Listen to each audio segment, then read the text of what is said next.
Dear students, हम science का जो कंप्लीट सॉल्यूशन देख रहे हैं, इस साइंस के सॉल्यूशन को हम हिंदी प्लस इंग्लिश में डिस्कस करने वाले हैं। यानी कि आपको एज वेल एज ये हिंदी मीडियम में भी मिलेगा पूरा सॉल्यूशन, और इसके साथ साथ में आपको इंग्लिश मीडियम भी कराया जाएगा। ठीक है, तो इसके लिए आप बिल्कुल तैयार रहिए, पूरे वीडियो के साथ बने रहिए हिंदी और इंग्लिश मीडियम के लिए। तो चलिए स्टार्ट करते हैं पहले क्वेश्चन से। यहाँ जो पहला क्वेश्चन है, यहाँ है आपका एक विलियन जो है लाल लिटमस को, कौन सा लिटमस है आपका, लाल को जो है ये कैसा कर देता है, नीला कर देता है। ठीक है, तो नीला कर देता है, तो इस विलियन का आपको पीएच मान जो है संभवतः कितना होगा ये आपको बताना है। Turns red litmus paper into blue, जब ये रेड से ब्लू करेगा तो आपका पीएच मान बहुत ज़्यादा होगा। तो यहाँ पर जो ऑप्शन नंबर फोर्थ है यानी 10 पीएच होगा उसका, ये आपका राइट आंसर हो जाएगा। इसके बाद आ जाइए नेक्स्ट क्वेश्चन की तरफ। नेक्स्ट क्वेश्चन में देखिए क्या पूछा गया आपसे। विरंजक चूर्ण का रासायनिक सूत्र, the chemical formula of bleaching powder is. तो chemical formula of bleaching powder क्या होता है, सभी को अच्छे से याद होना चाहिए। तो इसमें आपका आंसर हो जाएगा CaOCl2। सेकेंड ऑप्शन जो है आपका करेक्ट हो जाएगा। ये ब्लीचिंग पाउडर का यानी रासायनिक सूत्र जो है आपका विरंजक चूर्ण का है। ठीक है, तो विरंजक चूर्ण का जो रासायनिक सूत्र है वो होगा CaOCl2। इसके बाद आ जाइए नेक्स्ट क्वेश्चन पे। निर्वात में प्रकाश की चाल है यानी speed of light in vacuum, तो ये होता है 3 × 10⁸ मीटर पर सेकेंड। तो यहाँ पे फर्स्ट ऑप्शन आप देख रहे हैं ये बिल्कुल करेक्ट है। इसके बाद आते हैं नेक्स्ट क्वेश्चन की तरफ। इसमें पूछेगा पायरुवेट के विखंडन से यह कार्बन डाइऑक्साइड जल तथा ऊर्जा देता है, यह क्रिया होती है, ये क्रिया जो होती है आपके माइट्रोकांडिया में होती है। ठीक है, तो यहाँ पर आपका थर्ड ऑप्शन जो है करेक्ट हो जाएगा। Break down of pyruvate to give carbon dioxide water energy takes place in mitochondria. इसके बाद में नेक्स्ट जो क्वेश्चन है इसमें देखिए, इसमें पूछा है विद्युत धारा यानी विद्युत का आपका एसआई मात्रक क्या है, प्रतिरोध का, धारा नहीं है प्रतिरोध है यहाँ पे, यानी रेजिस्टेंस की बात हुई, एसआई यूनिट ऑफ रेजिस्टेंस पूछा गया है। तो एसआई यूनिट ऑफ रेजिस्टेंस होता है ओम। ओम में रेजिस्टेंस को हम देते हैं, न्यूमेरिकल में ओम में ही आता है कि 10 ओम का रजिस्टर है या 5 ओम का या 2 ओम का। इसके बाद जो आपका नेक्स्ट क्वेश्चन है, निम्न में से कौन सी गैस सूर्य से आने वाली परावैंगनी विकिरण से पृथ्वी की को जो है सुरक्षा प्रदान करती है। यानी कि यहाँ पूछा गया है कि gas shield the surface of earth from the ultraviolet radiations from sun. तो वो कौन सी गैस होती है या कौन सी परत होती है, तो हमारी वो परत होती है जो सुरक्षा प्रदान करती है वो होती है ओजोन। ठीक है, तो यहाँ पे थर्ड ऑप्शन जो है आपका करेक्ट हो जाएगा। इसके बाद नेक्स्ट क्वेश्चन की तरफ मूव करते हैं। यहाँ पे देखिए पूछा क्या गया है आपसे, द्विविस्थापन अभिक्रिया का एक उदाहरण आपको देना है। Give one example of double displacement. Double displacement reaction का जो है आपको एग्जांपल देना है। तो डबल डिस्प्लेसमेंट रिएक्शन सीधा सीधा NaOH के साथ में आप H2SO4 को, सल्फ्यूरिक एसिड को जब ट्रीट कराते हैं तो Na2SO4, यहाँ पे SO4 जो डिस्प्लेस हो जाता है और ये डिस्प्लेस हो करके आपका Na के साथ जुड़ जाता है। ठीक है, तो यहाँ पे सोडियम के साथ SO4 जुड़ जाएगा और यहाँ पर फिर आपका क्या होगा H2O, इसमें H2 जो है ये डिस्प्लेस होकर के यहाँ से इसका O ले लेगा। ठीक है, तो यहाँ पे H2O जो है एक फॉर्म हो जाएगा। तो ये है डबल डिस्प्लेसमेंट, यानी कि दोनों में से डिस्प्लेस हो रहा है, इसमें से आपका OH डिस्प्लेस हो रहा है और इसमें आपका SO4 डिस्प्लेस हो रहा है। ठीक है, दोनों ही अलग अलग हो जा रहे हैं, इसमें से भी कंपाउंड आपका हट रहा है और इसमें से भी आपका कंपाउंड हट रहा है, तो दोनों में डबल डिस्प्लेसमेंट शो हो रहा है। अब आते हैं तीसरे क्वेश्चन पे।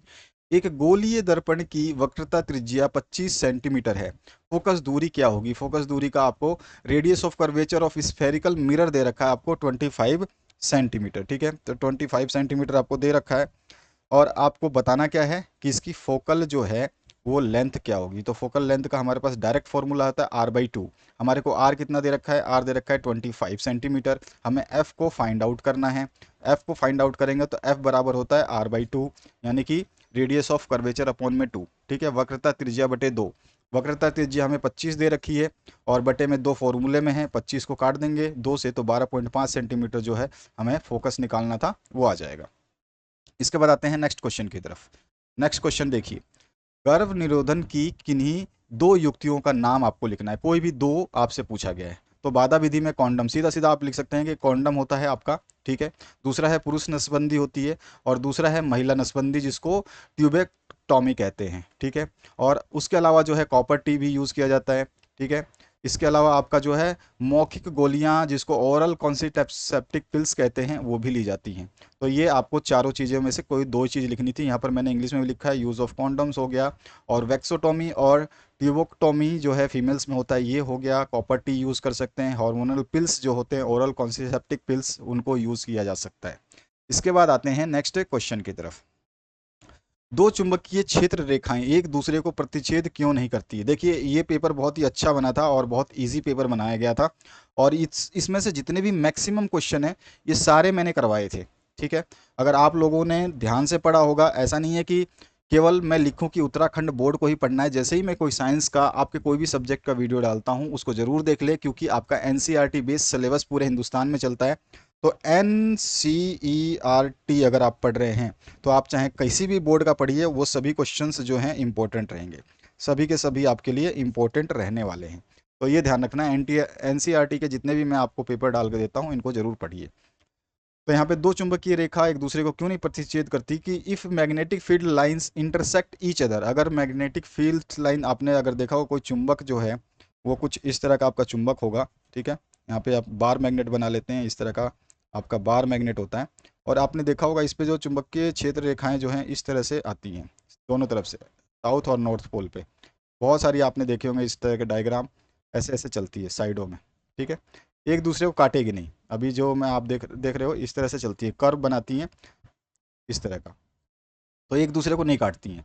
अगर ये एक दूसरे को काटेंगी तो यहाँ पे जो आपका ये अगर नॉर्थ और साउथ पोल है, तो क्या हो जाएगा, ये दोनों पोल आपस में मिक्स हो जाएंगे और एक ही पॉइंट पे नॉर्थ और साउथ दोनों डायरेक्शंस का पता चल जाएगा, जो कि पॉसिबल ही नहीं है। तो यहाँ पर यही चीज़ बताई गई है, यदि चुंबकीय क्षेत्र रेखाएं एक दूसरे को काटती हैं, तो प्रतिच्छेदन बिंदु पर एक ही क्षेत्र की दो दिशाएं होंगी, जो कि संभव नहीं होती है। ठीक है, इसलिए क्षेत्र रेखाएं जो है दूसरे को पार या प्रतिच्छेद नहीं करती हैं। ठीक है, यही चीज़ मैंने यहाँ पे इंग्लिश में भी लिखी है, आप इसको पढ़ेंगे तो आपको समझ में आएगा। बिल्कुल सही सही जो चीज़ मैंने बताई है, magnetic field lines intersect each other, then the intersection point there will be two directions of the same field which is not possible, hence the field lines do not cross or intersect each other। इसके बाद आते हैं next question की तरफ। इसमें आपसे sixth question जो पूछा गया है, इसमें पूछा गया जैव निम्नीकरणीय और अजैव निम्नीकरणीय पदार्थ का एक एक उदाहरण आपको देना है। यानी कि बायोडिग्रेडेबल है आपका, इसको आपका इसका एक एग्जाम्पल देना है, एक नॉन बायोडिग्रेडेबल है, इसका एक एग्जाम्पल देना है। तो देखिए, जैव निम्नीकरण पदार्थों के उदाहरण में जो आराम से जो गल सड़ जाते हैं, वो जिसमें पेपर आता है आपका, वनस्पति हो सकते हैं, वनस्पति अपशिष्ट है, और मृत पौधे जो हैं वो हो सकते हैं, सूखे पत्ते हो सकते हैं, फूल हो सकते हैं, पशु मल हो सकते हैं इत्यादि, ये सारे के सारे चीज़ें हैं। अजैव जो है आसानी से पृथ्वी में डिकम्पोज नहीं होते हैं, जैसे रसायन हो गया आपका, रबर है, पेंट है, प्लास्टिक है, सबसे बड़ा इशू है जो पॉलीथीन जो है ये, और धातु मेटल्स जो होते हैं, ये अजैव निम्नीकरण है, इनका जो है डिकम्पोजिशन आसानी से नहीं होता। तो ये गलती से बाई मिस्टेक इसका इंग्लिश वर्जन रह गया, आप इसको ध्यान दे लेना। इसके बाद आ जाइए नेक्स्ट क्वेश्चन की तरफ। प्लास्टर ऑफ पेरिस की जल के साथ अभिक्रिया का एक समीकरण लिखना है, और इसके दो उपयोग भी आपको बताने हैं। ठीक है, तो देखिए, सबसे पहले तो मैं प्लास्टर ऑफ पेरिस के साथ जल की अभिक्रिया जो है वो बाई मिस्टेक फिर से इसमें रह गई है, कोई बात नहीं, आप उसको देख सकते हैं बुक से भी। तो प्लास्टर ऑफ पेरिस का जो उपयोग है वो दीवारों की दरारों भरने के लिए, और जो है उच्च तापमान पर स्थिर होता है, इसलिए इसको अग्निरोधक सामग्री के लिए। प्लास्टर ऑफ पेरिस का उपयोग मोल्ड, मूर्तियाँ और कृत्रिम सजावटी वस्तुओं के लिए, हड्डी टूटने पर फ्रैक्चर जो हो जाता है वहाँ पे किया जाता है, दंत चिकित्सा होती है उसमें भी किया जाता है, ब्लैक बोर्ड के चौक बनाते हैं उसमें भी किया जाता है। तो ये सारे के सारे हैं। यहाँ पे मैंने इसको इंग्लिश में भी लिखा हुआ है, वही चीज़ जो मैंने आपको हिंदी में बताई है, वही पॉइंट्स मैंने यहाँ पे आपको इंग्लिश में लिख करके बताया हुआ है। ठीक है, तो इसको आराम से ध्यान से एक बार जरूर पढ़ लेना। इसके बाद आते हैं हम नेक्स्ट क्वेश्चन की तरफ। नेक्स्ट जो क्वेश्चन है वो देखिए क्या कह रहा है, निम्न रासायनिक समीकरणों को संतुलित करना है। इसमें आपका Fe+H2O आपका दे करके आपका फेरस ऑक्साइड प्लस में हाइड्रोजन गैस निकल रही है, और यहाँ पर फिर से आपका एक समीकरण है, क और ख दो समीकरण है, इनको आपको बैलेंस करना था। बैलेंस करने के लिए आपको क्या करना पड़ेगा, देखिए Fe वाला पहले हमने क पार्ट किया है, तो इस क पार्ट को देखिए, क पार्ट में क्या हुआ है, 3Fe आ जाएगा, 3 आ जाएगा और इधर 4 आ जाएगा। जब जाके ये बैलेंस होगा तो ये Fe3O4 बन जाएगा टोटल, और यहाँ पे 4H2O निकल के आएगा। तो ये है आपका बैलेंस इक्वेशन, ये है आपका बैलेंस्ड इक्वेशन। ठीक है, ये है आपका बैलेंस्ड इक्वेशन। उसके बाद में नेक्स्ट पार्ट पे आप देखिए, इसका दूसरा पार्ट जो है इसको भी हमने सॉल्व किया है। यहाँ पे इसमें 2NaOH, यहाँ पे NaOH के साथ में 2 ऐड हो जाएगा और यहाँ पर जो है H2SO4 सेम रहेगा। यहाँ पर इधर आ करके 2H2O निकल जाएगा, ठीक है, जो कि यहाँ पे नहीं गिवन था। ठीक है, ये क्वेश्चन है, ब्लैक कलर में क्वेश्चन है और जो आपका ये ख पार्ट था। इसके बाद आ जाइए नेक्स्ट क्वेश्चन की तरफ। यहाँ पे देखिए स्वपरागण और पर परागण में अंतर आपको बताने हैं। 2 नंबर का क्वेश्चन है तो 2 से 3 अंतर तो आपको बताने हैं। मैंने काफ़ी 4-5 अंतर बताए हैं। सेल्फ पोलिनेशन है आपका, क्रॉस पोलिनेशन है यहाँ पे, स्वपरागण और पर परागण। ये एक ही पुष्प या एक ही पौधे के 2 पुष्प के बीच में होता है, ठीक है, और ये अलग अलग पौधों के बीच में जो फूल लगे होते हैं उनके बीच होता है। उसके अलावा ये बाह्य साधन की आवश्यकता इसमें नहीं होती है। इसमें जो है बाह्य साधन की आवश्यकता है, चाहे वो कीट हो, वायु हो, जल हो, कुछ भी जंतु हो, उसके द्वारा होता है। और इसके लिए जो है एक पुष्प के पुमंग तथा जायंग एक साथ जो है परिपक्व होते हैं और इसमें जो है अलग अलग समय पर परिपक्वता आती है। तो इस तरह से ये सारे के सारे आप डिफरेंसेस अपनी मर्जी से लिख सकते हैं। बहुत सारे इसके डिफरेंसेस हैं, आप जितने भी चाहें। देखिए 4 अगर नंबर का होता है तो 4-5 पॉइंट लिखते हैं, 2 नंबर का होता है तो कम से कम 2 पॉइंट या 3 पॉइंट लिखना है आपको, जितने भी हैं डिफरेंसेस में। इसके बाद आते हैं हम नेक्स्ट क्वेश्चन की तरफ। तो आप इंग्लिश में और हिंदी में देख सकते हैं इसको। आ जाइए नेक्स्ट क्वेश्चन की तरफ। यहाँ पे भोजन के पाचन में लार की क्या भूमिका है? तो लार जो है जीव के नीचे लार ग्रंथियों द्वारा स्त्रावित होती है, ठीक है। लार कहाँ से आती है? जीव के नीचे की लार ग्रंथियों द्वारा स्त्रावित होती है। यह भोजन को आसानी से निगलने के लिए नरम बनाता है। इसमें एमाइलेज नामक एक पाचन एंजाइम होता है जो स्टार्च को शुगर में तोड़ देता है, ठीक है। तो इस तरह से जो है ये लार की भूमिका हम बता सकते हैं भोजन के पाचन में। इसको मैंने नीचे भी लिखा है, saliva is secreted by the salivary glands located under the tongue. It make the food soft for easy swallowing. It contains a digestive enzyme called salivary amylase which break down the starch into sugar. इसके बाद में next जो question है इसको देखिए। यहाँ पर जो है उस ऊतक का नाम बताना है जो पौधों में जल और खनिज का परिवहन करता है, ठीक है। तो जल और खनिज लवणों का जो परिवहन करेगा ये आपका कौन सा होता है? तो सभी को पता होगा वो जाइलम ऊतक है, ठीक है। यहाँ पे लिखा हुआ है इसका आंसर जाइलम है, ठीक है। यहाँ पे इंग्लिश में भी लिख दिया, xylem is the tissue which transport water and minerals in the plant. अब दूसरा इसमें क्वेश्चन पूछा गया अमीबा में द्विखंडन को लेकर के केवल आपको चित्र बना देना है। तो अमीबा का द्विखंडन चित्र इस तरह का बनेगा। आपका न्यूक्लियस अमीबा का इस तरह से होगा, फिर यहाँ पे ये डेवलप होगा जिसमें न्यूक्ली बनेगा, फिर से बड़ा हो जाता है ये। इसके बाद में इस अमीबा के 2 पार्ट छोटे छोटे से अलग अलग शेप में हो जाते हैं, जैसे कि आपका हड्डी टाइप में हो जाता है ये, ठीक है, इस तरह से। और इसके बाद में जो है इसका क्या होता है, ब्रेक डाउन होने के लिए और हड्डी का बिल्कुल 100% सिक्योर्ड जो है स्ट्रक्चर ले लेता है और इसके बाद में इसके 2 टुकड़े हो जाते हैं, ठीक है। तो यहाँ पर आपके डॉटर अमीबा निकल जाती है, पुत्री अमीबा भी बोल सकते हैं। इसके बाद में 12वां क्वेश्चन जो है इसको देखिए। 12वें क्वेश्चन में आपसे क्या पूछा गया है उसको समझिए। 2 विद्युत बल्बों में क्रमशः 60 वाट और 240 वोल्ट है। यहाँ पे वॉट दिया है, ध्यान रखना है, यहाँ पे वोल्ट दिया है और यहाँ पे भी फिर आपका 40 वॉट और फिर 240 वोल्ट दिया हुआ है, अंकित है। इसका प्रतिरोध अधिक, किसका प्रतिरोध अधिक होगा इन दोनों में से ये बताना है। तो यहाँ पर वही चीज़ है, 2 electric bulbs mark with 60 volt and 240 volt and 40 watt and 240 volt respectively, which one of them has higher resistance calculate करना है। देखिए हमें R1 और R2 पता चल जाएगा। R1 अगर हम इसका मानते हैं, ठीक है, और R2 अगर हम इसका मानते हैं तो हमें जिसका भी R1 और R2 में जिसकी वैल्यू ज़्यादा मिल जाएगी वही हमारा हाई रेजिस्टेंस होगा। हमें वॉट में दिया गया है तो यानी कि पावर 1 दिया गया है R1 के साथ में, और R2 का P2 का पावर जो है हमें 40 वॉट दे रखा है। वोल्ट जो है V1 60 के साथ में V1 दे रखा है जो 60 के साथ में 240 है, और जो आपका दूसरा दे रखा है V2 के साथ में वो भी 240 है, ठीक है। तो हमारे पास जो जो चीज़ें दी गई हैं वो लिख लिया। हमें पता है रेजिस्टेंस जो होता है V अपॉन में P होता है, तो हम R1 निकालेंगे R1 के लिए तो V1 स्क्वायर अपॉन में P लिख देंगे, और R1 बराबर क्या हो जाएगा, V1 कितना है तो V1 हमने देखा 240 है, तो 240 इंटू 240 अपॉन में P कितना है, P हमारा P1, R1 के लिए P1, R2 के लिए P2, इसी तरह से R1 के लिए V1 और R2 के लिए V2 लेंगे। तो हमारा जो हो जाएगा इसको काट पीट करके 960 ओम जो है R1 का रेजिस्टेंस आ रहा है। R2 अगर निकालते हैं तो R2 equals to V2 square upon में P2 हो जाएगा। अब हमारे को R2 निकालने के लिए उसकी वैल्यूज़ रख देते हैं यहाँ से ऊपर से। तो यहाँ पे 40 वॉट रखा हुआ है, तो 40 वॉट नीचे में डिवाइड आ जाएगा, P2 की वैल्यू रख देंगे और V2 की वैल्यू है 240 ही, तो 240 का स्क्वायर हो जाएगा क्योंकि V स्क्वायर है। फिर काटेंगे तो ये 1440 ओम आ रहा है। तो आपको पता ही है, देखने से लग रहा है कि R1 का रेजिस्टेंस जो है R2 से कम है, यानी कि सीधा सीधा हम कह सकते हैं कि R2 has the higher resistance, ठीक है, अर्थात कि R2 का प्रतिरोध अधिक होगा। क्लियर हुआ? यहाँ पर हम इसको इस तरह से सिंबलाइज भी कर सकते हैं आप चाहें तो, और डायरेक्ट लिख भी सकते हैं। इसके बाद में आते हैं नेक्स्ट क्वेश्चन की तरफ। ओम का नियम क्या है? What is Ohm's law? तो ओम्स लॉ बहुत ही ईजी था। ओम्स के नियम के अनुसार जो होता है, चालक से प्रवाहित होने वाली धारा उसके विभवांतर के समानुपाती होती है। According to the Ohm's law, the current flowing through conductor is directly proportional to the potential difference. ठीक है, तो ये हमारा सॉल्यूशन हो गया। इसका ख पार्ट देखिए, थोड़ा सा पेपर को लेंथी बनाया गया था, बाकी पेपर आपका बहुत ईजी था। फ्लेमिंग का दक्षिण हस्त नियम जो है आपको लिखना है, राइट हैंड रूल आपको बताना है। तो ये आपका राइट हैंड है, इसमें थंब है आपका, ये आपका जो है मध्यमा है बीच वाली, और इसके बाद में आपका इंडेक्स फिंगर है। तो यहाँ पे देखिए क्या बोला है कि फ्लेमिंग के दाहिने हाथ के नियम में कहा गया है कि यदि हम अपने दाहिने हाथ के अंगूठे, तर्जनी और अंगूठा और मध्यमा, ये तीनों उंगलियों को एक दूसरे के लंबवत कर दें, यानी तीनों क्या होनी चाहिए, आपस में परपेंडिकुलर होने चाहिए। आपको बनाना आता होगा, आपको टीचर ने सिखाया भी होगा कैसे बनाते हैं, और नहीं बनाना सिखाया तो बनाना सिखाएंगे कि यह हाथ में कैसे बनाया जाता है। बहुत ज़रूरी होता है, कभी कभी इससे बेस्ड न्यूमेरिकल को सॉल्व करना पड़ता है।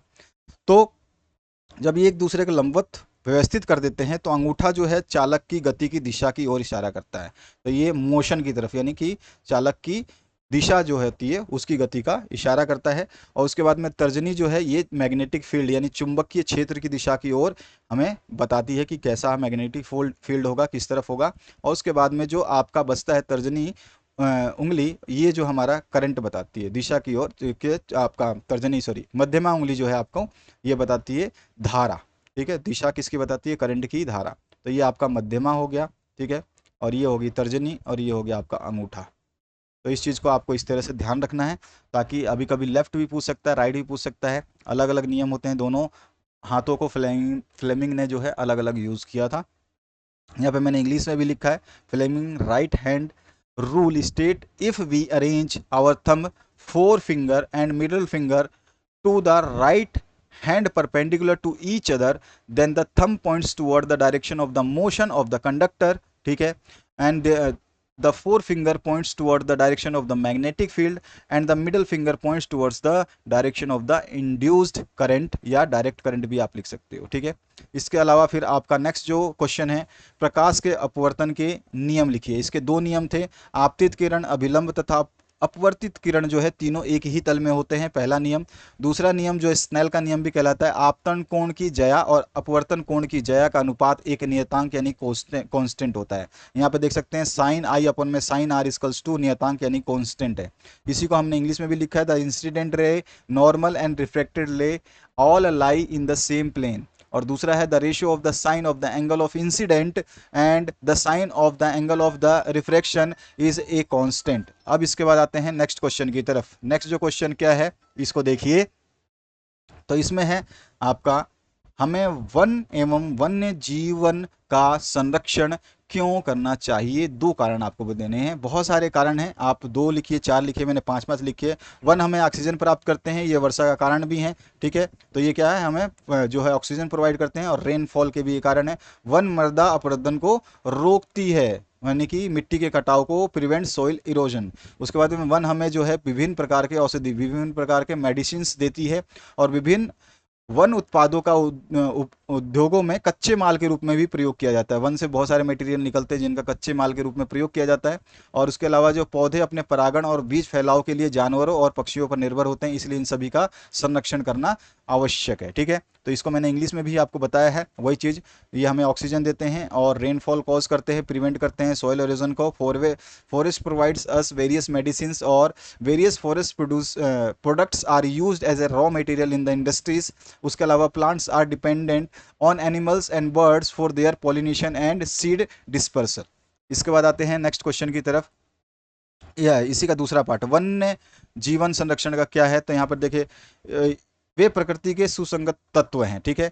और ये इन वन्य जीव समुदाय द्वारा पारिस्थितिक संतुलन बनाए रखा जाता है, इसलिए इसका संरक्षण करना है। कुछ प्रजातियां लुप्त हो चुकी हैं या लुप्त होने कगार पे हैं, इसलिए इनका संरक्षण जरूरी है।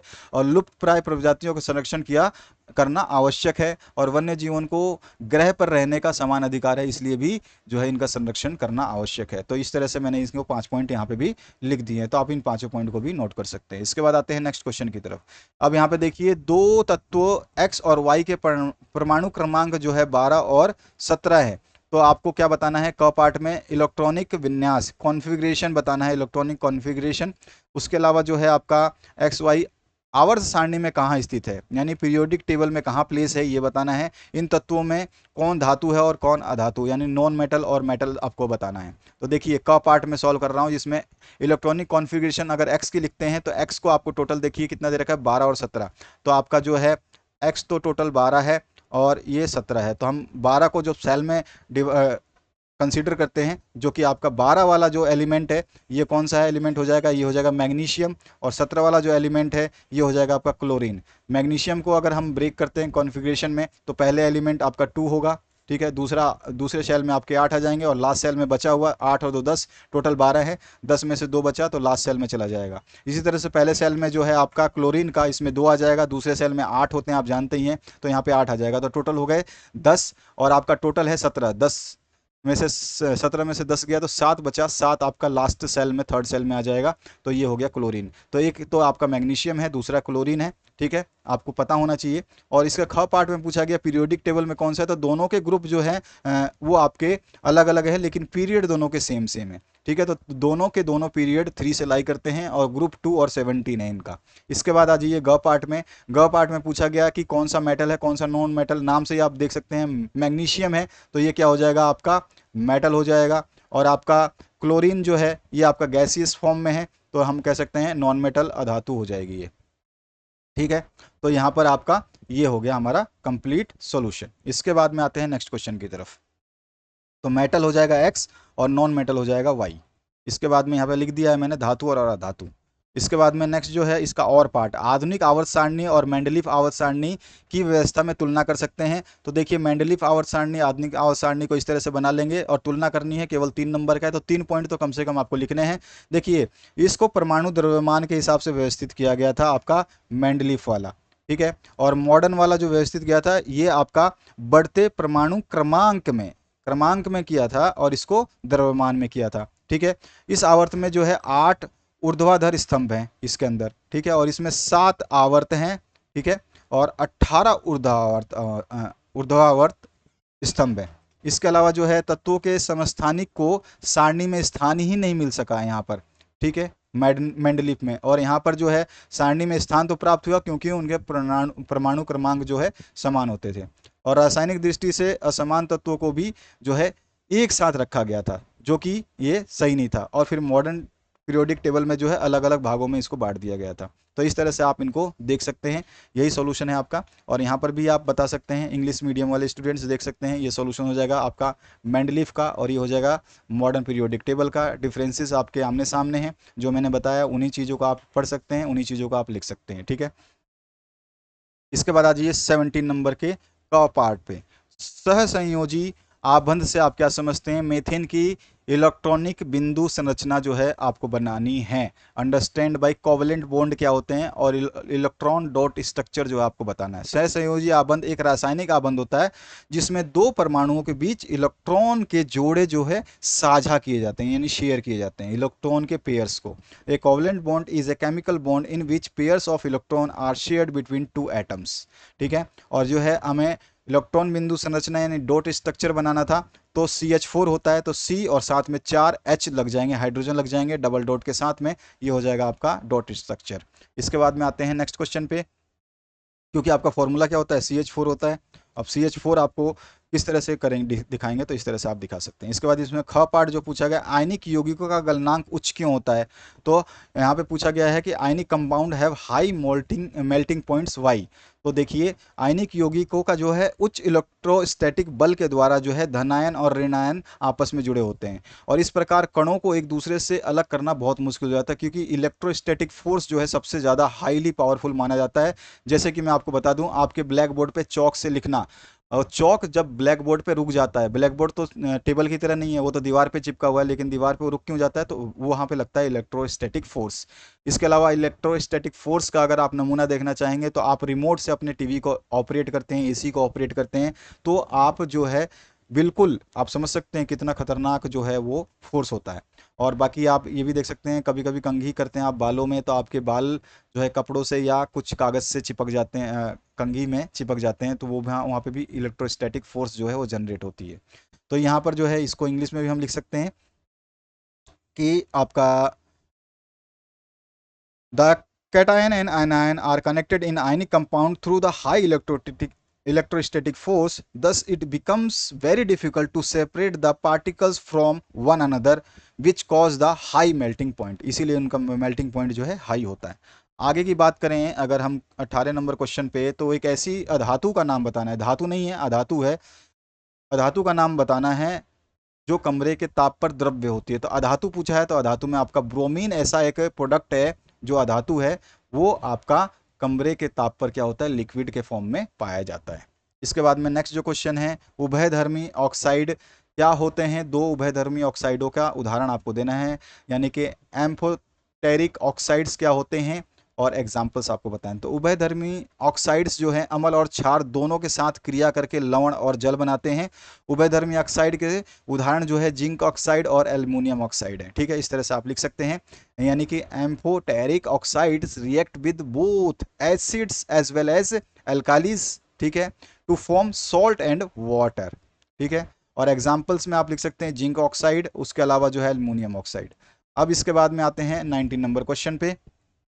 अब 19 नंबर क्वेश्चन देखिए, इसमें क्या पूछा गया है, अलैंगिक जनन की अपेक्षा लैंगिक जनन के क्या लाभ हैं, इसको समझाना है। तो देखिए इसके लाभ इस तरह से लिख सकते हैं, लैंगिक जनन द्वारा उत्पन्न जीवों की आनुवंशिक संरचना में विविधता होती है, क्योंकि माता पिता दोनों शामिल हैं, ये नए जीवों में दोनों के गुण जो है वो होते हैं।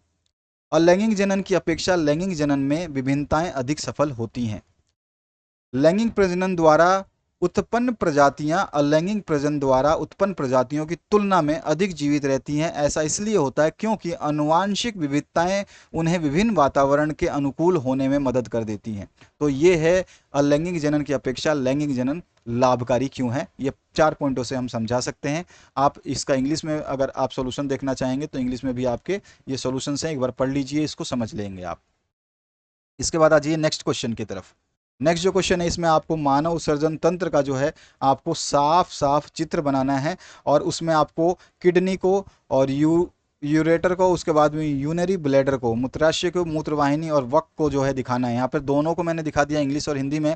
आपका इसको वक कहते हैं, यानी कि किडनी हो जाएगा। यहाँ पे मूत्रवाहिनी जो है ये ट्यूब जी आपको देख रहे हैं आप, इस ट्यूब ये है आपका यूरेटर, और उसके बाद में आपका मूत्राशय जो है लास्ट में होता है यूनरी ब्लैडर। ठीक है, इसके अलावा जो है इन चीज़ों का आप ना दिखाएं। अगर आपसे क्वेश्चन पूछ रहा है कि केवल आपको वो दिखाना है, तो इनके नाम लिखने की आवश्यकता नहीं है, इनको आप केवल अभी पढ़ लें, अभी आपके लिए ज़रूरी होगा, क्योंकि अब दोबारा अगर क्वेश्चन पेपर डिज़ाइन होता है, तो आपके कौन से क्वेश्चन में क्या पूछा जाएगा अभी क्लियर नहीं है। मॉडल पेपर्स अगर आपके जारी होते हैं, तो उनको भी इसी तरह से सॉल्व करवा दिया जाएगा, उसके लिए आपको घबराने की आवश्यकता नहीं है। अथवा पाठ की बात करें, तो मानव हृदय का आपको जो है एक स्पष्ट चित्र बना करके उसमें महाधमनी, दायां आलिंद और बायां निलय, यानी कि और अरोटा, उसके बाद में राइट एट्रियम और लेफ्ट वेंट्रिकल जो है आपको शो करना है। तो यहाँ पे देखिए ह्यूमन हार्ट बनाएंगे, यहाँ पे अरोटा जो आ जाएगा आपका महाधमनी, उसके बाद में राइट एट्रियम इधर आ जाएगा, तो यहाँ पर जो है राइट एट्रियम दिखा देंगे। इसके अलावा जो है बायां निलय यानी कि लेफ्ट वेंट्रिकल दिखाना है, तो यहाँ पे नीचे की तरफ ये वाला होता है, तो ये आपको दिखा देंगे। बाकी जब आप एग्ज़ाम की तैयारी कर रहे हैं, तो ये सारी चीज़ें पढ़ लेना है, ये सारी चीज़ें छोड़ना नहीं है। मैंने तो आपको सोल्यूशन बताया है, इनको छोड़ना नहीं है, ये ध्यान रखना है। आगे बढ़ते हैं नेक्स्ट पार्ट की तरफ।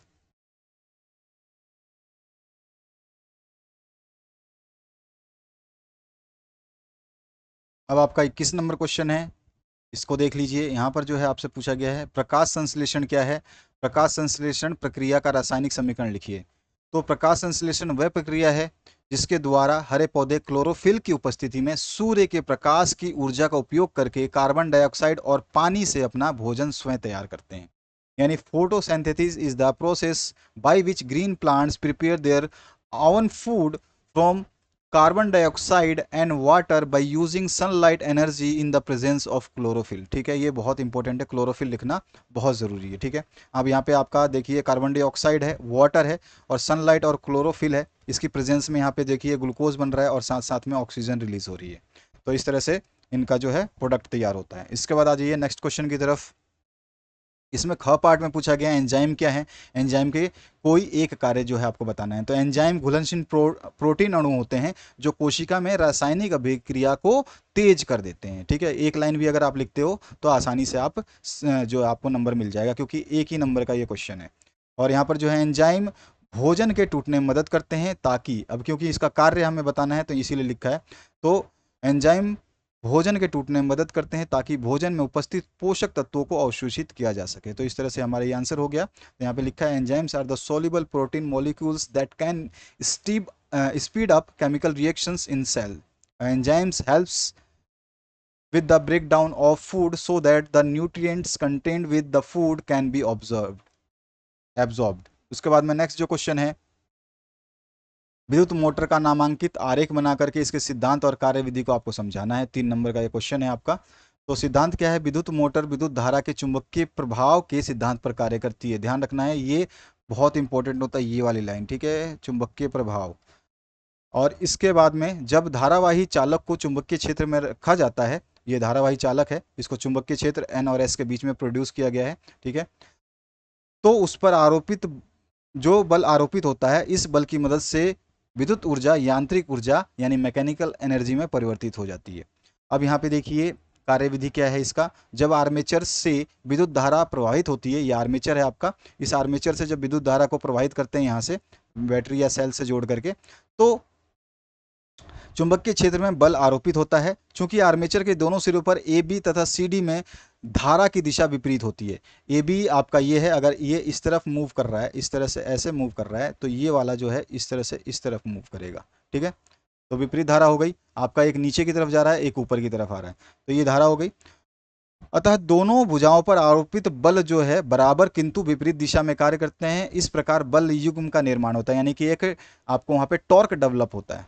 और यहाँ पर फिर जो है आपका ये बल युग्म आर्मेचर को में जो है एक निश्चित दिशा में घूर्णन उत्पन्न कर देता है या घुमाता है। तो एक निश्चित दिशा में, चाहे वो लेफ्ट में घूमे या राइट में घूमे, एक ही दिशा में घूमेगी। और C1 और C2 जो है विभक्त वलय आर्मेचर के साथ गति करते रहते हैं, जो कि ये C1 और C2 जो है ये आपका घूमता रहेगा। ठीक है, B1 और B2 जो बुश है ये इसके साथ चिपका रहेगा, और ये यहाँ पर जो है ये चिपका रहेगा, और ये पूरा का पूरा सिस्टम घूमता रहेगा। प्रत्येक अर्ध घूर्णन के पश्चात जो इनका संपर्क B1 एवं B2 से क्रमशः होता रहता है। यानी कि जो आपका अभी घूमेगा तो B2 इधर आ जाएगा, B1 उधर चला जाएगा, फिर घूमेगा तो ये जो मतलब B2 और B1 तो वहीं फिक्स है, लेकिन C1 और C2 घूमते हुए कभी B2 पे आएगा, फिर B1 पे आएगा, फिर B2 पे आएगा, फिर B1 पे आएगा, इस तरह से ये घूमता रहेगा इस तरह से। तो एक बार B1 पे एक बार B2 पे ये बहुत तेज़ी से घूर्णन करता है, जिसके कारण AB और CD भुजाओं में धारा की दिशा ज्यों की त्यों बनी रहती है। और B1 और B2 संपर्क पुष्प कहलाते हैं, इसकी मदद से जो है C1 और C2 द्वारा विद्युत धारा आर्मेचर में प्रवाहित होती रहती है। ठीक है, तो ये है इसका छोटा सा कार्यविधि, आसानी से आप समझ चुके होंगे। विद्युत मोटर का आरेख जो है सिंपल बनाना, इस तरह का पूरे नंबर आपको मिलेंगे। तो और यहाँ पर जो है अगर इंग्लिश में आप चाहें तो यहाँ पे भी नोट कर सकते हैं। ठीक है, magnetic of effect of electric current पे ये काम करता है। ठीक है, इसमें करंट कैरिंग कंडक्टर प्लेस करते हैं मैग्नेटिक फील्ड में, और फोर्स जो है एग्जर्ट होता है, उसके हेल्प से जो है फोर्स जो है इलेक्ट्रिकल एनर्जी को कन्वर्ट कर देता है मैकेनिकल एनर्जी में। ठीक है, वर्किंग मैंने आपको बताई दी, उसी चीज़ को मैंने यहाँ पे इंग्लिश में भी लिख दिया है आपको, ताकि आसानी से समझ में आ पाए। तो अगर आपने हिंदी समझ लिया तो इंग्लिश आपको बहुत आसानी से समझ में आ जाएगी। इसके बाद देखिए आपका और पार्ट, इसका और पार्ट में देखिए एक टॉर्च के बल्ब पर जो है 5 वोल्ट आ गया है, यानी कि वोल्ट का मतलब हो गया सीधा सीधा आपका विभवांतर दिया गया है। और 500 मिली एम्पियर मतलब होता है करंट, एम्पियर जब देखिए, जब भी मात्रक दिया उसी समझ जाना है कि वो चीज़ दिया क्या है। तो यहाँ एम्पियर दिया है तो ये करंट है, लेकिन मिली एम्पियर है, इसको हम एम्पियर में चेंज कर लेंगे। तो हमें क्या निकालनी है, बल्ब की शक्ति निकालनी है, बल्ब का प्रतिरोध निकालना है, रेजिस्टेंस निकालना है, पावर निकालना है और एनर्जी कंज्यूम्ड निकालना है, ठीक है, 2 घंटे में। तो देखिए सबसे पहले हमें पावर का फॉर्मूला पता होना चाहिए, क्योंकि हमें सबसे पहले पावर ही निकालना है बल्ब का। तो पावर जो है विद्युत शक्ति होती है विभवांतर इंटू विद्युत धारा। विभवांतर यानी कि वोल्टेज इंटू करंट होता है, ठीक है, जिसको हम पी यानी पावर हो गया, वी यानी कि voltage, I into I current हो गया, ठीक है। हमारे पास देखिए, हमारे पास 500 मिली एम्पियर दिया गया है आपका करंट, ठीक है। करंट को हमने 500 मिली एम्पियर से एम्पियर में कन्वर्ट करेंगे, तो इसको हम 500 को जो है 1000 से डिवाइड कर देंगे, ठीक है। जब 1 2 3 3 के बाद में पॉइंट लग जाएगा, तो ये आपका एम्पियर में कन्वर्ट होके 5 एम्पियर आ जाएगा, 0.5 एम्पियर। अब 5.5 एम्पियर आ गया, तो अभी आप पावर निकाल सकते हैं, क्योंकि आई आपको दिया ही हुआ है करंट, ठीक है। तो ये करंट आपको कितना दिया है, 0.5 हमने निकाल लिया। और 5 जो है आपको क्या दिया गया है, अगर आप ध्यान से देखते हैं तो 5 जो है आपको क्या दिया है, विभवांतर दिया हुआ है, ठीक है, क्वेश्चन में। तो 5 आप वी की जगह रखेंगे, वी इंटू आई हो गया आपका 2.5। क्लियर हुआ। इसको हम जब मल्टीप्लाई करेंगे तो आ जाएगा आधा, 5 का आधा हो रहा है तो ये 2.5, ठीक है, पावर आ गया। और 2.5 पावर का जो आपको यूनिट लिखनी है वो होती है वाट। अगर यूनिट नहीं लिखेंगे तो आपके नंबर यहाँ कट जाएंगे, तो यूनिट जरूर लिखें। तो पावर आ गया 2.5 वाट। इसके बाद आता है रेजिस्टेंस, हमें प्रतिरोध निकालना है यहाँ पर। दूसरा चीज़ है प्रतिरोध, और तीसरा जो है आपको एनर्जी कंज्यूम्ड, यानी कि उपयुक्त ऊर्जा या उपभोग की गई ऊर्जा निकालनी है। तो रेजिस्टेंस निकालने के लिए हमें पता है आर का फॉर्मूला होता है वी अपॉन में आई। तो वी अपॉन में आई, वी मेरे पास है ऑलरेडी, वी अभी अभी हमने देखा कि 5 दिया हुआ था, ठीक है। और उसके बाद में आई अभी अभी हमने 0.5 निकाला ही था, ठीक है। तो इन दोनों को आपस में डिवाइड कर देंगे तो ये आ जाएगा 10, ठीक है। ये 10 क्या है, रेजिस्टेंस है। रेजिस्टेंस का मात्रक क्या होता है, ओम, तो ये हमारे पास ओम में आएगा, ठीक है। इसके बाद नेक्स्ट जो क्वेश्चन है, प्रतिरोध का मात्रक ओम होता है। एनर्जी कंज्यूम्ड फॉर 2 आवर्स, यानी 2 घंटे चलाने पर उपयुक्त ऊर्जा कितनी होगी। तो ऊर्जा निकालने के लिए हमें क्या करना पड़ेगा, शक्ति इंटू समय करते हैं, ये फॉर्मूला होता है ऊर्जा निकालने का। Power equals to energy equals to power into time. यहाँ पे इंग्लिश में भी लिखा हुआ है कि energy is power into time, ठीक है। सब जगह फॉर्मूले इंग्लिश और हिंदी में लिखे हुए हैं। टाइम हमारे को 2 घंटे दे रखा है इसने क्वेश्चन में, तो हमें जो है घंटे को क्या है सेकंड में कन्वर्ट करना है। तो 2 आवर्स को अगर हम करते हैं तो 2 इंटू 60, ये तो मिनट में हो गया, और मिनट को फिर से सेकंड में कन्वर्ट करेंगे तो 60 से फिर से मल्टीप्लाई कर देंगे। तो ये टोटल हो गया हमारे पास, सेकंड्स में आ गया टाइम हमारे पास, ये टाइम आ गया। और हमारे को टाइम के साथ क्या मल्टीप्लाई करना है, पावर। पावर अभी अभी हमने ऊपर निकाला था, देखा होगा आपने कि पावर हमने फर्स्ट पॉइंट पे निकाला था 2.5, ठीक है। इसी को हम ले लेंगे, तो हम यहाँ पे 2.5 ले लेते हैं पावर, और आपके पास में ये पूरा का पूरा टाइम गिवन है, इस टाइम को ले लेंगे 2 इंटू 60 इसको मल्टीप्लाई करेंगे तो ये टोटल आ जाएगा आपका 60 इंटू 2, ये 18,000 जूल आएगा। इसको किलो जूल में कन्वर्ट करोगे तो 1000 से डिवाइड कर दो, 1000 से डिवाइड करोगे तो आपका 3 जीरो से 3 जीरो कट जाएगा, और आपका 18 किलो जूल जो है इसका आंसर आ जाएगा। ध्यान रखना है एनर्जी का मात्रक जूल होता है, तो ये हमारा आंसर हो जाएगा। इसके बाद में नेक्स्ट क्वेश्चन की तरफ मूव करते हैं। 4 सेंटीमीटर लंबी वस्तु 20 सेंटीमीटर फोकस दूरी वाले उत्तल लेंस से 30 सेंटीमीटर दूरी पर रखी गई है। लेंस द्वारा बनने वाले प्रतिबिंब की स्थिति, प्रकृति और आकार, यानी कि पोजीशन, नेचर और साइज आपको बतानी है। Image form by the lens, ठीक है। लेंस का फॉर्मूला आपको लगाना है, और कौन सा लेंस है ये, आपका कॉन्वेक्स लेंस है, ठीक है। तो यहाँ पर चलिए, यानी कि आपको उत्तल लेंस दिया गया, और उत्तल लेंस में क्या होगा आपका, यू जो होता है वो नेगेटिव। यू कैसा लेना है आपको, वो लेना है आपको नेगेटिव। तो आप चलिए देखते हैं, यहाँ पे देखिए लेंस से फोकस दूरी वाले, तो यहाँ पर u हमारे को 30 दे रखा है।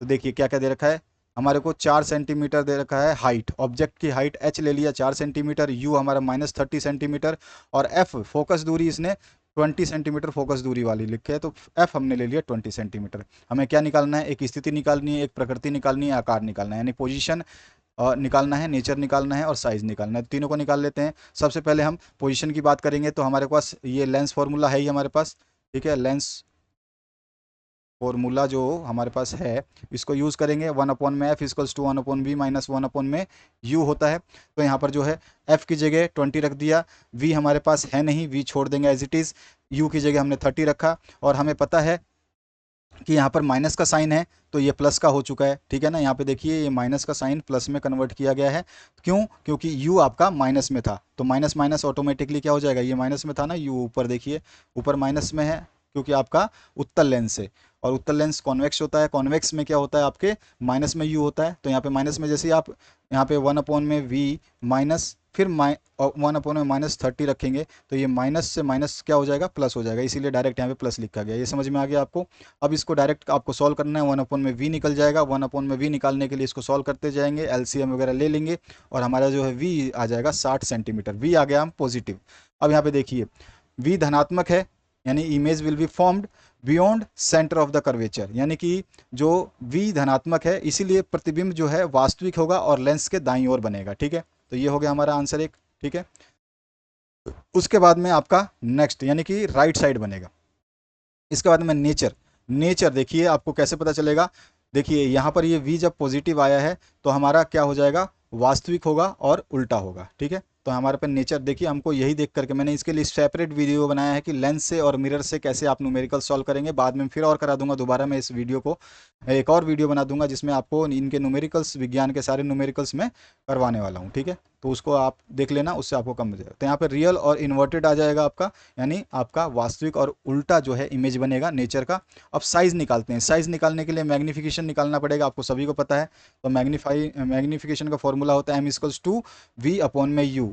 उत्तल लेंस के लिए नेगेटिव नहीं होता है। अब हमारे पास m जो है, यहाँ पे v हमने अभी निकाला 60 है, u हमारे पास -30 था। ठीक है, तो इन दोनों को हमने डिवाइड किया तो ये आ गया -2। नेगेटिव मैग्नीफिकेशन आने का मतलब क्या है कि h' h हमारे को दिया हुआ था, h' हमें निकालना है। m की वैल्यू हम निकाल चुके हैं। ठीक है, अब देखिए अब क्या करने वाले हैं हम,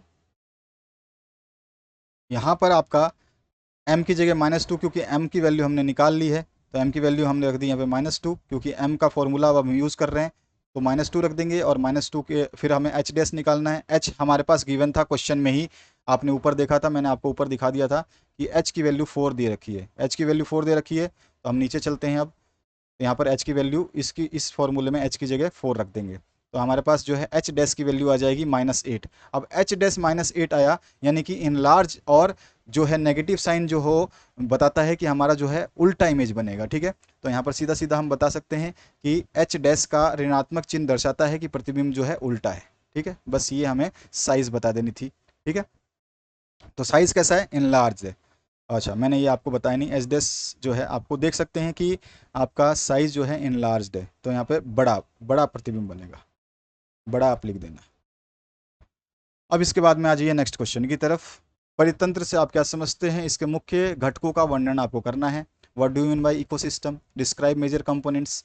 तो यहाँ पर एक पारिस्थितिक तंत्र को एक ऐसे स्थान के रूप में परिभाषित किया जाता है जहाँ जीवित और निर्जीव चीज़ें एक साथ रहते हैं और जीवन निर्वाह के लिए एक दूसरे पर निर्भर रहते हैं। तो ये हो गया हमारे पास परितंत्र की परिभाषा छोटी सी। और परितंत्र के जो घटक हैं उसके बारे में हम समझा देते हैं। परितंत्र, क्योंकि 3 नंबर का क्वेश्चन है उसके हिसाब से आंसर लिखेंगे।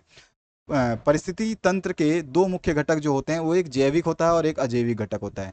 जैविक घटकों में जो है हमारे हरे पौधे, उपभोक्ता, अपघटक शामिल होते हैं, जबकि अजैविक घटक में जो है आपकी निर्जीव चीज़ें शामिल होती हैं, जिसमें वायु हो गया, जल हो गया, ऊर्जा हो गया, ताप हो गया, प्रकाश हो गया, मृदा हो गई, सॉइल हो गया, है ना, ये सब हो गए। और अगर हम पारिस्थितिक तंत्र का कोई एग्जाम्पल देना चाहें, तालाब और झील जो है प्राकृतिक परितंत्र है जहाँ कई जीव रहते हैं, तो ये हम इस तरह से लिख सकते हैं। इसका आंसर मैंने इंग्लिश में भी लिखा है, आप इंग्लिश के जो स्टूडेंट्स हैं वो पढ़ सकते हैं। Ecosystem is defined at the place where living and non living things live together interacting with each other for sustenance of life.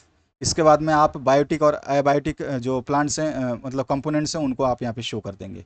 इसके बाद आ जाइए 25 नंबर क्वेश्चन पे, तेल एवं वसा युक्त खाद्य पदार्थों को नाइट्रोजन से प्रभावित क्यों किया जाता है। तो यहाँ पे सीधा सीधा हम आंसर क्या लिख देंगे, क्योंकि उनको खराब होने से बचाया जाता है, क्योंकि ऑक्सीजन के संपर्क में आते ही कोई चीज़ खराब हो जाती है, बस यही चीज़ हमें लिखना है। तो तेल एवं वसा युक्त खाद्य पदार्थ जब लंबे समय तक रखे जाते हैं तो ऑक्सीकरण की प्रतिक्रिया के कारण या प्रक्रिया के कारण उनके स्वाद और गंध जो है बदल जाते हैं। नाइट्रोजन गैस खाद्य पदार्थों को ऑक्सीकृत होने से बचाती है।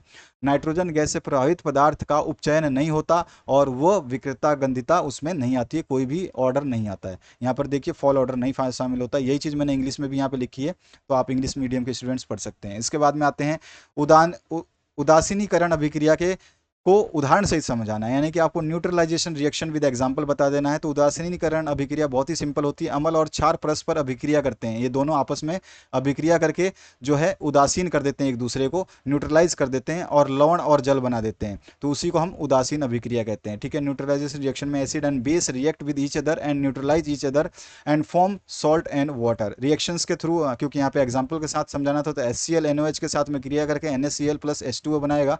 तो यहाँ पर जो है HCl आपका अम्ल हो गया, NOH क्षार हो गया, और दोनों मिलकर के जब आपस में रिएक्ट करते हैं तो न्यूट्रलाइज होते हैं, ना अम्ल बनता है ना क्षार बनता है, लवण बनेगा और जल बनेगा। इसी तरह से H2SO4 और CaOH होल ट्वाइस क्षार जो है वो H2S अम्ल के साथ में अभिक्रिया करेगा, रिएक्शन करेगा H2SO4 के साथ में, तो ये CaSO4 लवण दे देगा एक, और फिर आपका एक जल दे देगा। तो इस तरह से ये अभिक्रियाएं होती है, इसको ध्यान रखना थोड़ा सा।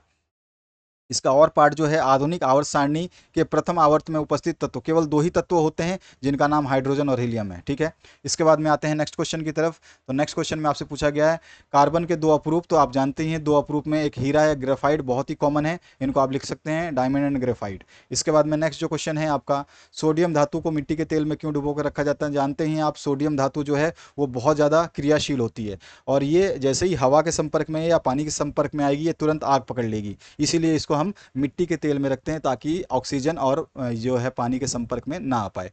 तो यहाँ पर देखिए सोडियम बहुत प्रतिक्रियाशील धातु है, और हवा के साथ साथ पानी के साथ भी विस्फोटक रूप से कार्य करता है, इसलिए खुले में रखने में उसमें आग लग जाती है। इसलिए आकस्मिक आग और दुर्घटना को रोकने के लिए सोडियम को मिट्टी तेल में डुबो के रखा जाता है। आपने लैब में देखा होगा, आपने कभी, अगर आपके साइंस टीचर ने लैब करवाया है तो।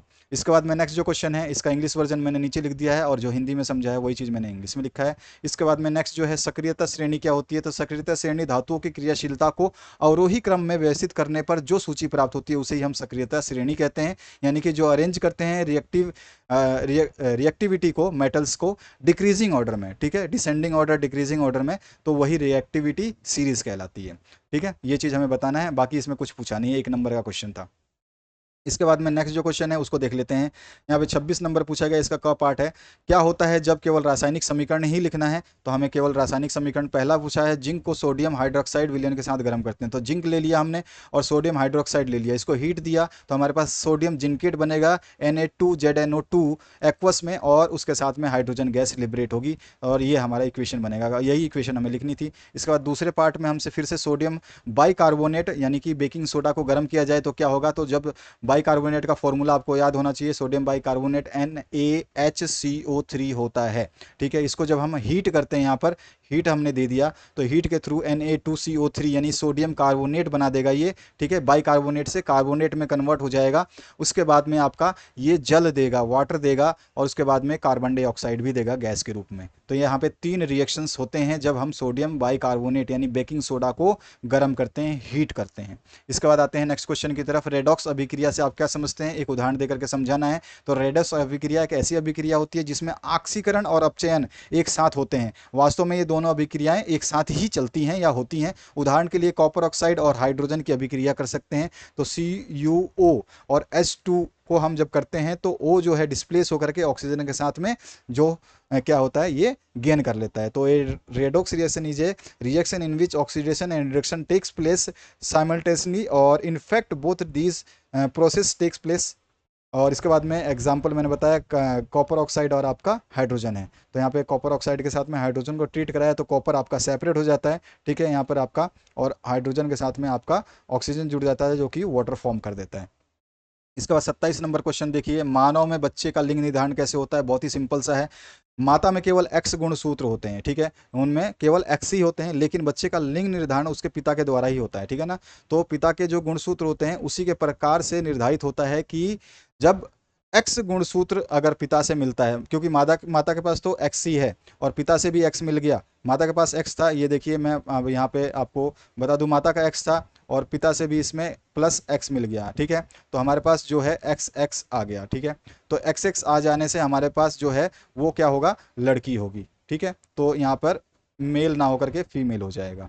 अगर आप पहले से ही माता के पास एक्स है, लेकिन अगर पिता से वाई ले लेता है, वाई गुणसूत्र ले लेता है, तो यहाँ पर जो है एक्स वाई फॉर्म हो जाएगा, और एक्स वाई जो है ये आपको मेल प्रोड्यूस करेगा। तो यही पर यहाँ पे लिखा है गुणसूत्र के प्रकार से निर्धारित होता है। यदि शुक्राणु में एक्स गुणसूत्र होता है तो लड़की होगी, यदि शुक्राणु में वाई गुणसूत्र होता है तो लड़का होगा। वाई गुणसूत्र पुरुष विकास को गति प्रदान करने के लिए जिम्मेदार कारकों में से माना जाता है। कि वाई सूत्र नहीं होगा तो मेल प्रोड्यूस नहीं होगा। एक्स एक्स तो बहुत ज़्यादा है, लेकिन एम जो है ये कम है, सॉरी वाई जो है बहुत कम है, केवल मेल के पास होता है, लेकिन एक्स मेल और फीमेल दोनों के पास होता है।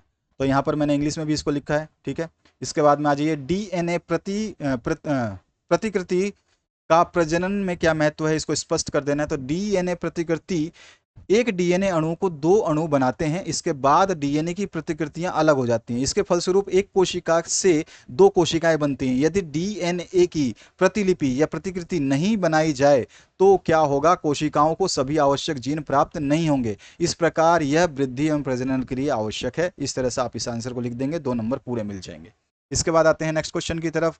तो यहाँ पर 28 नंबर है, वैद्युत प्रतिरोधकता से क्या अभिप्राय है। किसी पदार्थ की एल लंबाई तथा ए मोटाई के तार का प्रतिरोध 4 ओम दिया हुआ है। इसी पदार्थ के किसी अन्य तार का प्रतिरोध क्या होगा जिसकी लंबाई चेंज कर दी, यहाँ पर एल से L/2 कर दी और मोटाई आपको 2a दे दी है। यहाँ पे मोटाई a दी है और यहाँ पे लेंथ l दी है, तो दोनों में कंपेयर करना है और हमें बताना है कि इसका जो है प्रतिरोध क्या होगा, ठीक है। तो हम देखते हैं, मेटल की रेजिस्टिविटी निकालते हैं। तो किसी पदार्थ की वैद्युत प्रतिरोधकता उस पदार्थ द्वारा विद्युत धारा के प्रवाह का प्रतिरोध करने की क्षमता को दर्शाता है। ये होती है उसकी वैद्युत प्रतिरोधकता, ठीक है ना। The electrical resistivity of material refers to the ability of the material to resist the flow of electric current। इसके बाद आ जाइए, इसका जो सॉल्यूशन है उसको कर लेते हैं न्यूमेरिकल पार्ट को। तो हमें ये जानते हैं कि जो रेजिस्टेंस ऑफ ए वायर होता है उसका फॉर्मूला होता है रो एल बाई ए। रो क्या है, आपकी रेजिस्टिविटी ऑफ मटेरियल है। यहाँ पर देखिए पदार्थ की प्रतिरोधकता जो है रो है, ये मैंने लिख के बता दिया है ताकि आपको पता चले कि रो क्या होता है। तो रो जो है मटेरियल की रेजिस्टिविटी है, पदार्थ की प्रतिरोधकता है, हिंदी में लिखा है मैंने। और एल जो है लेंथ ऑफ द वायर है, यानी तार की लंबाई है। ए जो क्रॉस सेक्शनल एरिया है उसका ए दिया हुआ है, यानी तार के अनुप्रस्थ काट का क्षेत्रफल एरिया दिया हुआ है ए। तो अभी हमारे को जो है निकालना क्या है, देखिए ध्यान से। और एक चीज़ और दिया है कि हमारे को रेजिस्टेंस जो है आर दे रखा है 4 ओम। अगर हम इस फॉर्मूले के हिसाब से देखें तो हमारा जो ये क्या है, रेजिस्टेंस ऑफ ए वायर, ठीक है। रेजिस्टेंस दिया कितना है, 4 ओम। तो एक वायर का जो रेजिस्टेंस, अगर उसकी लंबाई एल है और उसका जो क्षेत्रफल ए है, क्योंकि क्वेश्चन में एल और ए पहले दिया हुआ है, एल दिया हुआ है, ठीक है, और ए दिया हुआ है क्रॉस सेक्शन, तो एल और ए है, और इसी का प्रतिरोध रेजिस्टेंस जो है वो 4 ओम दे रखा है। तो हम कह सकते हैं कि यानी रो ए बाई एल बराबर 4 ओम दिया हुआ है, ठीक है ना, यही दिया हुआ है। तो यहाँ पर देखिए मैं कह सकता हूँ rho l by a equals to 4 ohm, ये हमारे को गिवन है। ये पहला इक्वेशन हमारा बन गया। अब हमें दूसरे वायर के लिए निकालना है। पहले वायर का तो दिया हुआ है, दूसरे वायर का हमें कंपेयर करके निकालना था। तो दूसरे वायर के लिए तार की लंबाई जो हमारे को L2, अभी L1 माना था पहले वायर के लिए, तो हम इसको L2 मान लेते हैं। L2 कितना दिया है, वो L/2 दिया हुआ है क्वेश्चन में कि आधा कर दें। और क्रॉस सेक्शनल एरिया जो है 2a दिया हुआ है, ठीक है। और उसके बाद में प्रतिरोधकता दोनों की सेम होती है, तो यहाँ पर रो ही है। अब हमें क्या करेंगे, रेजिस्टेंस फाइंड आउट करना है, प्राप्त करना है प्रतिरोध। तो हमें क्या करना है, अब R2 निकालना है। ये R1 था आपका, ये क्या था आपका, R1 निकाल लिया था। R1 रो 1 L1 A1, ठीक है। इस तरह से हम कह सकते हैं, बाकी आपकी ज़रूरत नहीं है करने की, इसकी टेंशन रहने दीजिए। तो ये R1 दिया हुआ है, R2 इसी तरह से निकलेगा। तो यही फॉर्मूला रखते हैं R2 का, रो L2 बाई A2। L2 का हमें वैल्यू अभी अभी ऊपर दिया हुआ है, L2 कितना दिया हुआ है, L/2, तो हमने रखा L/2। और यहाँ पे A2 कितना दिया है, 2a, तो हमने रखा है इसको। इनको अब हम सॉल्व करेंगे तो इनको मल्टीप्लाई कर लीजिए, इसमें सेपरेट किया हुआ है, चाहे तो आप डायरेक्ट इसको गुणा करेंगे तो रो L/2, तो रो L/2 और इंटू 2 4 और इंटू a हो जाएगा, ये आ जाएगा, ठीक है। यहाँ से भी अगर मैं करना चाहूँ तो इसको देखिए, यहाँ पे ऐसे भी कर सकते हैं हम। यहाँ देखिए, इसमें आपका रो है, तो यहाँ पे लिखा मैंने आपका रो, यहाँ पे L, ठीक है। रो से L को गुणा किया, बटे में 2 है, 2 कर दिया, फिर इनटू में आपका 1 में 2a है, बस इतना ही है। यानी कि हमने अगर इसको सॉल्व करें तो ये आ जाएगा रो L अपॉन में 2 2 4a, ठीक है। तो यहाँ पर देखोगे तो आपके पास क्या आ रहा है, रो L अपॉन में 4a, यही आ रहा है यहाँ पर, ठीक है। अब यहाँ पर देखिए रो L/A क्या गिवन था, तो अगर हमने इक्वेशन नंबर 1 देखा होगा, समीकरण 1 देखा होगा, तो यहाँ पर देखिए रॉ L/A 4 ओम है, ठीक है। तो इसको मैं 4 ओम को इस जगह पे रख देता हूँ। अब मैं इस जगह पे रख देता हूँ, ठीक है। तो यहाँ पे मैंने रखा 4 और ये 1/4, तो क्योंकि भाई यहाँ पे आप देखोगे तो मैं क्या कर दूँ, रॉ L अलग कर दूँ, अपॉन में A अलग कर दूँ, इंटू में 1/4 अलग कर दूँ, कोई फ़र्क नहीं पड़ता, ठीक है। यही चीज़ नीचे लिखी गई है। अब 1/4 रो L/A मेरे को दे रखा था 4, 4 से 4 कट जाएगा, R2 की वैल्यू आ गई 1 ओम, यानी कि दूसरे तार का प्रतिरोध जो है वो 1 ओम आएगा। यही हमारा आंसर हो जाएगा। यही पूछा था आपसे क्वेश्चन में। और पार्ट में आ जाइए। और पार्ट में 2, 3 और 6 ओम के प्रतिरोध हैं। किस प्रकार संयोजित किया जाए कि पहला हमारे को 4 ओम जो है रेजिस्टेंस मिले टोटल रेजिस्टेंस, और दूसरे केस में 1 ओम रेजिस्टेंस मिले टोटल। तो देखिए सबसे पहले केस की बात करें, 4 ओम तुल्य प्रतिरोध प्राप्त करने के लिए 3 ओम और 6 ओम को प्रतिरोधों को पार्श्व क्रम में और 2 ओम के प्रतिरोध को हम श्रेणी क्रम में जोड़ेंगे। तो डायग्राम कुछ इस तरह से बनेगा, 2 ओम श्रेणी क्रम में और ये पैरेलल कॉम्बिनेशन में 3 और 6 आ जाएगा, ठीक है। इस तरह से हो गया। तो हमें को पता है जो पैरेलल वाला होता है वो इसमें ऐड हो जाता है डायरेक्ट। तो 2 है ही, और ये 3 और 4 जो पैरेलल है, ये सीरीज वाला जो है वो डायरेक्ट ऐड होगा। और जो आपका पैरेलल वाले होते हैं ये 1 अपॉन में आ जाते हैं, तो 1 अपॉन में 3 आ जाएगा और 1 अपॉन में 6 आ जाएगा। इनको जब हम सॉल्व करेंगे तो यहाँ पर देखिए 2 प्लस 1 अपॉन में 3, इसका एलसीएम ले लेंगे तो 6 आ जाएगा, और इसको टोटल सॉल्व करेंगे तो 3/6 आ जाएगा। तो 2 प्लस में 3/6। अब इसको हम फिर से एलसीएम लेके सॉल्व करेंगे तो आ जाएगा 2 प्लस में 2 4 ओम। तो ये हमारा आंसर हो गया पहले केस के लिए, ठीक है। दूसरे केस में बोल रहा है कि तुल्य प्रतिरोध अगर 1 ओम प्राप्त करना हो तो 1 ओम तुल्य प्रतिरोध प्राप्त करने के लिए तीनों प्रतिरोधों को जो है हम श्रेणी क्रम में जोड़ लेते हैं, ठीक है। तो यहाँ पर देखिए resistance should be connected in the parallel, sorry श्रेणी क्रम नहीं, आपका समानांतर क्रम, to get 1 ohm equivalent resistance. और जब हम पैरेलल में जोड़ते हैं तो मैंने अभी भी बताया पैरेलल में 1 अपॉन में आ जाता है। तो अगर रेजिस्टेंस हमारे 2 है, 3 है और 6 है तो सभी के ऊपर A1 ऊपर 1 और ऊपर 1 लगा देंगे और सभी को जोड़ देंगे। टोटल रेजिस्टेंस बताना है ना, तो यहाँ पे टोटल कर दिया, ठीक है। 1 अपॉन में R ले लिया और इसको हम सॉल्व करते हैं तो ये 6/6 आ जाएगा, ठीक है। और ये 1 ओम प्रतिरोध जो हमें मिल जाएगा। इसके बाद जो है नेक्स्ट क्वेश्चन उसकी बात करते हैं। यहाँ पर जो है आपका लेंस की क्षमता का एसआई मात्रक, तो लेंस की क्षमता का एसआई मात्रक डायप्टर होता है, कभी कभी एमसीक्यू में भी पूछा जाता है।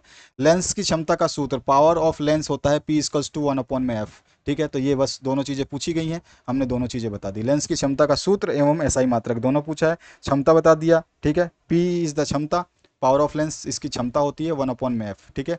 इसके बाद में ख पार्ट में खतरे के संकेत लाल क्यों होते हैं, तो लाल रंग का जो तरंगदैर्घ्य है वो सबसे अधिक होता है और इसका विचलन सबसे कम होता है। तो यहाँ पर देखिए खतरे का लाल रंग होता है क्योंकि लाल रंग का तरंगदैर्घ्य सबसे अधिक और विचलन सबसे कम होता है, ठीक है। तो सीधा सीधा हम बोल सकते हैं red colour has the longest wavelength and least deviation. इसके बाद में नेक्स्ट जो क्वेश्चन है उसकी बात करते हैं। तो नेक्स्ट क्वेश्चन देख लेते हैं। नेक्स्ट क्वेश्चन में आप देखिए, एक अवतल दर्पण द्वारा किसी वस्तु का प्रतिबिंब बनाना दर्शाने के लिए किरण आरेख बनाना है जब आपका P और F के बीच में हो, और उसके बाद में दूसरा केस में आपको C और F के बीच में लेना है। तो दोनों केस में अलग अलग बिंब बनेगा, एक आपका सामने बन जाएगा, एक पीछे बन जाएगा। सबसे पहले जब इसने बोला है कि हमें P और F के बीच में यानी फोकस और पोल के बीच में लेना है, फोकस हमारा ये है, ठीक है, और पोल हमारा ये है, इसके बीच में हमने ले लिया ऑब्जेक्ट को। ऑब्जेक्ट हमने B पॉइंट पे रखा है, ऐसे सीधा रखा, ठीक है। आपको पता होगा कि ऑब्जेक्ट से 2 रेज जानी चाहिए, तो एक रे तो यहाँ से सीधी जाएगी और जो प्रिंसिपल एक्सिस के पैरेलल होगी यानी कि समानांतर होगी वो सीधे जा करके लेंस में टकरा करके, और वो फोकस से, जो समानांतर होती है वो टकराने के बाद फोकस से पास होती है, तो ये फोकस से पास हो रही है, ठीक है, इस तरह से आ रही है। और एक और रे इसी पॉइंट से निकलेगी जो कि आपकी जाएगी सेंटर ऑफ कर्वेचर से, और अगर मिरर से टकराती है वो तो सेंटर ऑफ कर्वेचर से वापस सेम ही पॉइंट से आपको बैक निकल जाएगी। इसके बाद में आपका जो है इसको हम देखेंगे एक्सटेंड करते हैं तो ये पीछे की तरफ बढ़ता है, तो ये पीछे की तरफ बहुत दूर जा रहे हैं, तो ये तो इधर मिलेंगे नहीं, तो हम क्या करेंगे इसको मिरर के पीछे मिलाएंगे डैश डैश करके। तो A डैश और B डैश जो है यहाँ पे डायग्राम बनेगा, ये आपका मिरर का इमेज जो है, इमेज यहाँ फॉर्म हो जाएगी, ठीक है। इसके बाद में दूसरे पार्ट में उसने बोला है कि आपका जो है सेंटर ऑफ कर्वेचर के बाहर हो। देखिए एक बार देखते हैं हम ऑब्जेक्ट कहाँ रखने को बोल रहा है ये, ऑब्जेक्ट बोल रहा है केंद्र सी और एफ के बीच हो, सी और एफ के बीच, तो ये आपका एफ है, ठीक है यहाँ पर, और ये है आपका सी सेंटर ऑफ कर्वेचर, इसके बीच में हमने यहाँ पर रखा बी पॉइंट पे ऑब्जेक्ट। अब फिर से हमने पैरेलल लाइन ली तो वो चला गया सीधा सीधा कहाँ से, फोकस से पास हो रहा है, ठीक है। और इसकी दूसरी लाइन भी हमारी फोकस से पास हो सकती है, तो ये आपकी जो है दूसरी फोकस से अगर पास होती है तो सिंपली क्या होती है, वो आपके पैरेलल निकल जाती है, ठीक है। तो ये पैरेलल हो गई इस तरह से। तो आपका जो इमेज बना ए बी डैश, ये आपका इधर सी बियॉन्ड बना। तो इस तरह से ये दोनों डायग्राम आपको बना के दिखा देने थे। अब अगले क्वेश्चन की बात करते हैं। अगला जो क्वेश्चन है, बड़े बांधों के जो हैं क्या फ़ायदे हैं, इसको समझा देना है। तो बड़े बांध जो है अतिरिक्त पानी जमा कर सकता है और इससे बाढ़ को रोका जा सकता है, पहला जो है इसका फ़ायदा हो जाएगा। और बांधों के पानी का उपयोग करके नहरों के नेटवर्क के माध्यम से सिंचाई के लिए भेजा जा सकता है। उसके अलावा उपयुक्त उपचार के बाद में कस्बों और शहरों के लिए जो है पाइपलाइनों के माध्यम से बांध का पानी भेजा जा सकता है। उपचार मतलब इसका ट्रीट किया जाए पानी को। उसके बाद में है बांधों से गिरने वाला पानी जो है, इससे जो है हम क्या बना सकते हैं, बिजली बना सकते हैं। तो इस तरह से हम चार, आराम से आसानी से 3-4 उपयोग जो है इसके बता सकते हैं।